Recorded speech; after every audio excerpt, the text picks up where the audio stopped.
యేసుక్రీస్తు కనుక మన జీవితాన్ని పట్టించుకోకపోతే మన జీవితాల్లో ఈ పాపము పోయే అవకాశం మనకు లేదు. ఈ పాపం పోగొట్టుకోలేని జీవితాలతో మన జీవితాలని, సంతోషానికి అర్థం తెలియని జీవితాలతో మన జీవితాలని, ఏ కోశాన్ని కూడా చనిపోతే ఎక్కడికి వెళ్ళిపోతాం అనే ఏమాత్రం అర్థం లేని బ్రతుకుతున్న మన జీవితాన్ని దేవుడు చూసి ఏం చేశాడు తెలుసా? ఆయన దయకు మనల్ని అర్హులుగా. ఈరోజు ఆయన మనకు ఇచ్చిన దయ ఏంటో తెలుసా? ఆయన మనల్ని చూసి, మన బాధాకరమైన జీవితాన్ని మొదటి చూసి మనకి ఇచ్చిన గొప్ప దయ ఏంటో తెలుసా?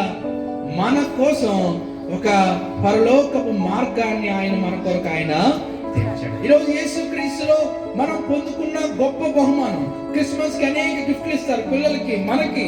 కానీ యేసుక్రీస్తులో మనం పొందుకున్న గొప్ప బహుమానం ఏంటో తెలుసా? పరలోకానికి ప్రభు మనకి ఏమి ఇచ్చాడు? మార్గాన్ని ఇచ్చాడు.